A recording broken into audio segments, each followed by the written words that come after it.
Well, I'll give you a quick update on my health. I think that a lot of you were praying last Monday. I mentioned last week in the sermon that on Monday I had an appointment with the doctor, and I think a lot of you were praying because I turned a corner, it seemed, and I was feeling a lot better. And kind of in an unexplained way, I even waited till the end of the day to say to Cheryl, I was like, I feel better. And I think you were praying. I think that is due to prayer. The doctor, nonetheless, yes, thank you. You can pray for the Lord's healing work. The doctor, nonetheless, said it's a viral infection that's in my lungs, and I just have to wait it out. There's really nothing that they can do. That being said, I will ask you to pray because last night, in the cool of the evening, I had a coughing fit that uncontrollable that lasted for probably 20 minutes, 25 minutes. And it was the closest I would say to a medical emergency because of lungs that I've ever had. It was kind of the description of a lot of people who describe asthma. You know, it's your lungs are closing and I can't get a good breath. That's what I felt. In fact, since then, and even right now, I wasn't able to sing for much of the time this morning. So please continue to pray. I would appreciate it. Well, how many people here write in their Bibles? Does anybody take notes and underline and that sort of thing? Well, for a lot of years, I did not write in my Bible at all because I was involved in Muslim ministry, and Muslims don't write in their Bible they don't write in their Bibles. They don't write in their Qurans at all. In fact, in some places, it's punishable by law if you write or amend or add anything to the Quran. And so when Muslims look at our Bibles and they see all these scratchings and notes and things like this, they think in some way that we're trying to change the words that are there. And so I got in the habit of not writing in my Bible. On the other hand, I really have valued some of those old Bibles before I got into Muslim ministry, where I put some of those notes, and they are so encouraging to me. In fact, one of the things that I would do is if I got a new Bible, I would take both Bibles and I would go page by page through the entire Bible, transcribing those notes into the new one. I was so excited to pass on those notes and to carry those with me. Well, one thing I've also done, I can see in those Bibles, and this is what actually happened this week. I looked at this particular text that we're looking at today, and I could see the specific date that I had read this and that it made an influence on me. Now, that is what I would call a difference between chronos time and kairos time. You see those two up on the screen up there. One is chronos. That's the chronometer. That's just the regular routine, the passing of time. That's what we think of, chronological things.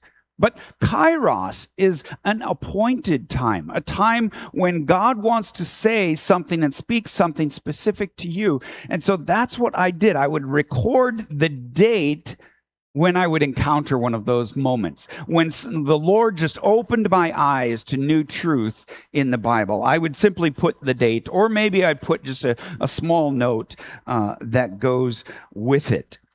Well, we are looking at beyond March 12th of 1995, when I was moved by this compassion, this passage that Jesus himself was moved by. We're looking at what Jesus had toward his own people, toward them as sheep without a shepherd. That's specifically what we're looking at today. Well, today's passage is a culmination of sorts and a beginning of sorts. It ends a certain section and it begins a certain section. The section of the book from Matthew chapter 4 through Matthew chapter 10 records 10 miracles. 10 miracles of all sorts of different things that display Jesus as victorious over all sorts of ailments and maladies, from sickness to blindness to death to demon possession. And this healing of a demon-possessed man that caused this person not to speak, that they were dumb, they didn't have that ability to speak, is the culmination of these 10 miracles. On the other hand, when Jesus declares that the harvest is ready, and then in the next verses that we'll see next week, he commissions his disciples to work the harvest. It is the first time that he is including them in the work that he began. Up to this point, it had all been Jesus. But now the disciples are part of that action. So let's go ahead and read. We won't read the whole passage because we already heard that beautifully read earlier. So we'll read the particular verses 32 to 34, that relate to this point here today. So let's go ahead and read those. If you're following along in the Pew Bibles, you'll find that on page 1035, where you can read with us. And we'll read verses 32 to 34. As they were going away, behold, a demon-oppressed man who was mute was brought to him. And when the demon had been cast out, the mute man spoke. And the crowds marveled, saying, never was anything like this seen in Israel. But the Pharisees said, he casts out demons by the prince of demons. May the Lord bless his word to our hearing here this morning. What we see here between last week's healing of 2 blind men, just by way of reminder to bring that to your attention, that's what we saw last week, was 2 blind men. That's what we finished on. And this week, the healing of a mute man is that they're directly connected. They're directly connected because the healing of the mute man takes place just as the blind men are leaving the house that they were in. That's what it says here. In other words, the first thing that these eyes, these new eyes that could see, the first thing that they saw was a miracle by Jesus. How awesome is that? They probably said to themselves, I can hardly believe my eyes. Okay, some of my puns are more of a stretch than others, so you're going to have to work with me on this. Their eyes had been blinded, then they saw something, they could hardly believe their eyes. It'll get better, I promise. Well, I'll try to improve. Being a Bible student, I am shocked at the brevity of the actual act of casting out the demon. I don't know if you picked up on that, but we would expect some sort of lengthy incantation or specific words or some phrase or something like this to cast out a demon. But instead, Jesus' power is on full display because the exorcism itself is a non-issue. It doesn't even get a mention. Instead, the man was brought to Jesus, and the next move in the conversation is after the demon was cast out. You see how it doesn't even get a mention? There's nothing about a how-to manual or anything of that, of how to repeat what Jesus just did. The actual act of casting out the demon is an afterthought. It doesn't even rank high enough for an honorable mention. It gets no mention. And that is the right reaction when the Son of David is at hand. After all, Matthew isn't writing an instruction manual on how to cast out demons with style, like the first pitch of a baseball game or something like that. Speaking of which, here's a first pitch from an Army vet. We can see if you can figure out what's happening. Brian, when you're ready, it's your pitch.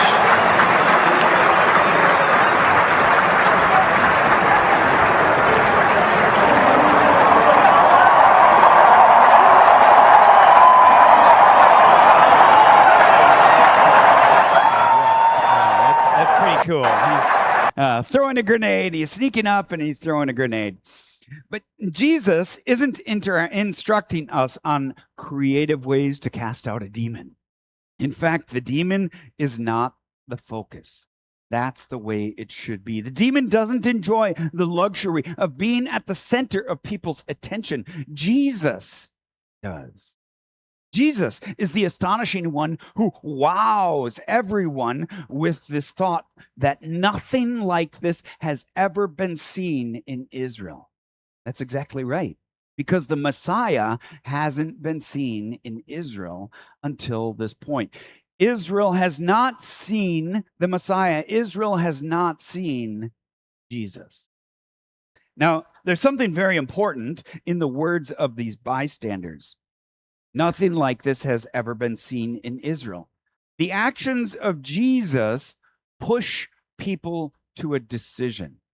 There's no standing back and sitting on the fence or something like that. In fact, since the 1980s, especially since the 1980s, there's been a strong focus on seeker sensitive churches. And the idea is that seekers are neutral, that they are interested but not yet ready to make a commitment. Now, there's some truth to this, but every seeker has to remember that with every church service they attend and they do not make a decision for Jesus, they have made a decision to reject Jesus. That's a sobering thought. As they grow increasingly hardened to the gospel, gradually they are shifting away from a position of neutrality to a position of a hardened skeptic. So, neutrality is not an option. Jesus doesn't leave that open to us. He pushes us to a decision. That's what he did even in this text as we look back at what the Pharisees had to come to grips with. What is the solution? Well, the solution is to surrender to Jesus today, to give yourself over to him because he is the most logical, reasonable response to what we see in the world. The point of preaching is purpose, and that purpose comes through Jesus. Well, now we shift from those 10 miracles across the 6 chapters to Jesus' new approach of including his disciples in this ministry that is to be done. And the catalyst for this shift, this big shift in the book of Matthew, is the move of compassion in Jesus' heart. Let's read these verses in the New Living Translation, since we have 2 opportunities to read these verses, and so this will open up maybe a few more ideas in your mind of how this, what the meaning is of this text here. So this is verse 35. Jesus traveled through all of the towns and villages of that area, teaching in the synagogues and announcing the good news about the kingdom. And he healed every kind of disease and illness. When he saw the crowds, he had compassion on them because they were confused and helpless, like sheep without a shepherd. He said to his disciples, "The harvest is great, but the workers are few. So pray the Lord, who is in charge of the harvest, ask him to send more workers into his fields." Up to this point today, I haven't really geeked out too much on linguistics teaching other than the words for time, kairos and chronos. So I figure out, that the time is now. It's a good enough time for me to share a little bit more in detail. And I want to share that there is a difference between teaching and preaching. We see in this text that Jesus did both of them. But what is the difference between teaching and preaching? And I point this out because there were 3 things that Jesus did in his announcing of the good news of the kingdom. The first one is teaching. The second one is preaching. And the third one is healing. Those are the things right there in this passage that we can see. So I want to present you a general way of thinking about teaching and preaching that fits pretty well all across the New Testament. I don't know any place that this doesn't fit. Here it is. Teaching is for believers. Preaching is for those who don't believe. Simple, right? That's a way that we can think of the difference between teaching and preaching. This general direction fits the origins of the words as well. A preacher was a herald. That is, a person who would announce important news to the public. You can kind of picture the megaphone or something like this, standing up on a pedestal, maybe like a stage, like I have here. You get the idea that it's casting out these words to broadcast them for all the people to hear. The public had a message that they needed to receive. This could be a new law, or it could be a decree, or it could be the announcement that the king was coming. You get the idea that this is heralding to all the people that some important news was here. However, this simple delineation between teaching and preaching should push people like me to do a whole lot more preaching, because what I mostly do here in the pulpit on a Sunday morning is teaching. Mostly what I'm doing is talking to you as fellow believers, as brothers and sisters in the Lord. It's equipping you. And so, in that way, it's teaching, but I'm not, on the whole, calling you to make a profession of faith. On the other hand, what did I do just a few minutes ago? I did that very thing. I said, put your trust in Jesus. That's the natural response to the way that things are in the world. So, yes, there's a mix of teaching and preaching, even right here in this pulpit, just as there was a mix of teaching and preaching in the words of Jesus. But mostly what I do here is I want to call people to live more fruitfully with more joy in their Savior. Now, my makeup is such that I am strongly moved with compassion because of this particular passage, because of that date that I marked in my Bible. That was a day that moved me to want to be a person that shares the gospel with people that don't know who he is. I want that to be a characteristic of who I am. In fact, if you want to see me cry, a nearly guaranteed way to see me cry is to show me people who are giving their lives over to Jesus. I remember visiting the Billy Graham Center in Wheaton, at Wheaton College there. I visited and I watched some of the videos of hundreds of people streaming down the aisles to give their lives to Jesus. And it just made me weep with joy at what was happening. That moves me like nothing else in the world. So that is a strong focus in my makeup, in my preaching, in what I want to do, even in the teaching that you hear in the pulpit. I want people to be challenged to give their lives to Jesus today, just as I did earlier in this sermon. Don't be neutral. Surrender to Jesus today. Give yourself over to him because it is the most logical, reasonable thing for you to do. Jesus, too, had this duality in his ministry. He taught people who were already his followers so that they could have maximum joy. In fact, that's what we read when we read Jesus' words in John 15. These things I have spoken to you, that my joy may be in you and that your joy may be complete. That's maximum joy. It only comes through Jesus, and it only comes to followers of Jesus. On the other hand, Jesus also preaches. He preaches the gospel of the king. He announces something new, something important that people need to have put before them, that they need to come to a decision on. He is telling people who aren't yet followers of him that they should believe and they should follow him.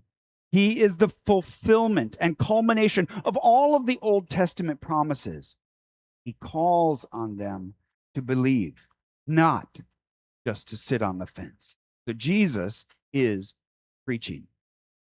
This week, I made an improvement to my office. Yes, indeedy, I did. Take a look. Oh, if it's okay, there it is. There it is. On the left-hand side, you can see the framed copy of, yes, Lambeau Field. And in fact, what it replaces is Wrigley Field. That's what used to hang in that exact space. I didn't even need to put a nail in the wall. It was already there. And now we could celebrate the Packers together. Now, look, I recognize that I am in the minority here, okay? I'm in the minority of these fans, but how much of a minority has to be, I mean, do you have to be in order to be a minority? I mean, if I have 5 other people here that are Packers fans, am I still in the minority? I'm still in the minority. I probably don't have 5 other Packer fans here, do I? Yeah, that's what I was guessing here. Those are some stiff odds. If it's 95% of people are followers of the Bears or the fans of the Bears, and then 5% are the Packers, that's some stiff odds. What about 2 or 3? Well, that's a really strong minority, isn't it? If there are only 2 or 3 Packers fans, which is probably the case, then that's some really stiff odds. In fact, what we would call that in the missions world is an unreached people group. You Chicago Bears people are an unreached people group. 97% of you are fans of the Chicago Bears. Now, what if those Packers fans drop to 1 in 1,000? Well, that's a new category that is not just an unreached people group, but a frontier people group.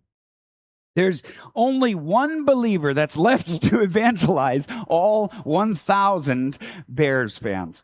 Now, what if those Packers drop to 1 in a million? Well, that's the situation that it is with Muslims. One Christian among a million Muslims. Now, perhaps my mistake this morning was defining Bears fans as non-believers, but I think you get the point of what I'm saying about Jesus and the representation of Jesus. The Joshua Project records that there are 3,218 frontier people groups. 1 in 1,000. One believer in 1,000 of whatever else they are. 1.9 billion people across the globe are in frontier people groups. In other words, it is extremely unlikely that they have ever heard Jesus in a gospel way. But here's the thing. It's Jesus' harvest. It's God's harvest. The person in charge of the harvest is God the Father. I'm not the owner of that harvest. I'm not the one who has to bear responsibility of, Lord, here are 999 Chicago Bears fans that I'm trying to evangelize, but they're just not turning their attention to the Packers. Okay, I got to get away from that. That's not going anywhere. It's not going anywhere in this sermon here. Lord, here are 999 people who don't know you. And to my knowledge, I'm the only person that does. But I don't bear responsibility for that. It's God's harvest. He's the one who moves on people's hearts, who changes them, who calls them, who brings them to a point of decision, recognizing they can't live without him and receive full joy. You and I simply look at the situation with our own families, and we might say, there's someone who doesn't know Jesus. We might look at our friends and say, there's a whole group of people who don't know Jesus. They're dealing with hopelessness and despair and suicide and anxiety and depression. And we say, there's one more who doesn't know Jesus. We see materialism and lust and adultery and greed, and we say, there's one more who doesn't know Jesus. They need Jesus. The fields are white and dried and ready for an abundant harvest. God, there are so many people whose only hope is you, and yet they don't even realize it. Show them Jesus. Send out workers into the harvest. Tell them the gospel of the kingdom. Bring them in, harvest them. Now, I've shared before how I even shared this morning with Kimberly, prayed for you at 9:38 this morning. How do I know that? Because my alarm on my watch goes off every morning at 9:38 in the morning. Why? Because Matthew 9:38 says, "Call on the Lord of the harvest to send out laborers into his harvest." And so that's what I do every day. That is my prayer, not just for Kimberly, but for our missionaries in general. I pray for them. I picture them by name, saying, Lord, give them fruit in what they are doing. Bring in the harvest. The point of preaching is purpose. Purpose is found only in Jesus. Now, the last point today really goes over those same verses again. So you'll see that it's a repeat in your bulletin outline, verses 35 to 38. That being the case, let me read these verses in the Christian Standard Bible to give us another perspective.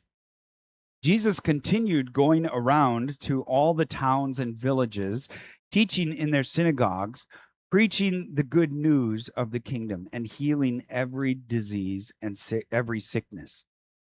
When he saw the crowds, he felt compassion for them because they were distressed and dejected, like sheep without a shepherd. Then he said to his disciples, "The harvest is abundant, but the workers are few. Therefore, pray to the Lord of the harvest to send out workers into his harvest." One translation I read this week says, "The harvest is huge." And it is. It is huge. It's almost overwhelming. When we think of some places where there are 1 in a million Christians, it is almost overwhelming. If we compare the translations of these words in verse 36, we find a lot of apt descriptors like dejected, distressed, harassed, helpless, bewildered, scattered, weary, confused, downcast. They're all good words to communicate this sense of aimlessness without a shepherd. Shepherds provide leadership as a first step. A flock without a shepherd has no direction. Not all of the sheep need to know the direction or purpose. They don't need to know the end result. What they need to know is where the shepherd is, and they follow that shepherd. So that's how a shepherd just simply by his presence communicates the direction, the guide, the way that they need to go. They just need to know where that shepherd is. Another thing shepherds provide is protection. There's a reason shepherds carry a staff. When King David was a shepherd, he even got his concealed carry permit to pack a deadly slingshot. The bullets were slower than a 9mm, yes, but nonetheless deadly, as we know. Shepherds also provide food. They lead the flock to places with green pastures and still water that won't choke these sheep as they're drinking. Finally, shepherds provide comfort and love. The Jewish people that Jesus was looking out over moved him to his soul. In fact, the word that's used gives the idea that he was moved to his bowels. He was moved in his stomach, in his intestines. That's the word that's there. You could say that the plight of those people gutted Jesus.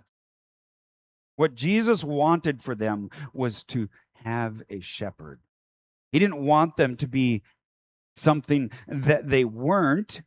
I mean, he wanted them still to be sheep. He didn't want them to suddenly have the ferocity of wolves so that they could fight off adversaries themselves. He didn't want them to have the shrewdness of foxes to be able to outsmart other predators. He wanted them to have a shepherd. Continue being the helpless sheep you are with a shepherd. Jesus longed for them to stay as the helpless sheep that they were. He wanted them to be dependent on someone else for food, protection, love, and direction. Even as helpless sheep, they would be just fine if they had a shepherd. And that was the solution here. He wanted them to have shepherds. We don't think much in terms of shepherds today. Not many of us have them in our backyards, of sheep in our backyards. Maybe we don't have little lambs running around in our backyards. But we do have pastors, don't we? Which is the exact same word as shepherd. We have those who lead us to green pastures so that we can be well fed and fed water of life, living water. Those pastors guard us from evil, such as wrong teaching or poor practice or straying away from the flock. Those pastors love us and set their affections on us to give us hope and care even in our worst days. I can't help but think as Jesus turns our focus away from him doing the work of the ministry to his disciples doing the work of the ministry, that he wants us to think of his church that he will be establishing through those disciples. That's part of the work of ministry that he is commissioning them to do. So, what is the thing that moves him to this? They're like sheep without a shepherd. I need to give them shepherds. And he commissions his disciples for that very thing. I'm going to push this analogy one step further. If this is what Jesus is saying about his desire for the church and those who will follow him, and that is why he is commissioning his disciples for the work of these very next verses in chapter 10 that will start next week, what is he saying about those who stray or who stay outside the flock? Not stray, but stay outside the flock. Maybe those people that won't decide about Jesus, who are not followers of the shepherd, who are unchurched. It's pretty straightforward to apply his own words. He is gutted by their plight. He looks out at all of those people who aren't in the flock, and he is gutted by their plight. They are distressed. They are dejected. They're harassed, helpless, bewildered, scattered, weary, confused, downcast, and aimless because they have no shepherd. That is how Jesus looks out over your neighborhood and over the family members that you know don't follow Jesus. They don't know the good shepherd. They don't know the chief shepherd, as Peter calls Jesus. They don't know the church shepherds or the pastors who will lead them to the good shepherd. They are hopeless in the world. Most of the time when I end a sermon, I end with a conclusion where the angst is resolved by pointing back to the points of the sermon that give hope. Today, we're going to end right here, right in the middle of this tension where there are billions of people who are wandering aimlessly without a shepherd. They don't have direction or purpose. They think that purpose is found in getting more pleasure or getting more power, which will all end with the end of this carbon-based life. Let's feel the deep, visceral compassion that Jesus himself felt down to his bowels when he looked at those same people, and let us have that intense compassion to drive us, because as their state is right now, it guts us. So what are you going to do because of it? There's something that you can do as a response to this sermon. Who are you going to tell? Is there someone, one of those people, just one of those people that you know is away without a shepherd, that is hopeless, aimless in the world, that you could tell about Jesus? Let's pray together. Lord Jesus, thank you for the example that you gave us of being broken in your spirit because of the plight of all of these people who were without you, without hope in the world, without guidance, without protection, without provision, without the love and comfort of a shepherd. Lord, I pray that we can be people who will not just walk by, but we will really challenge people. Those same people who are dejected, distressed, we will challenge them to come find the shepherd.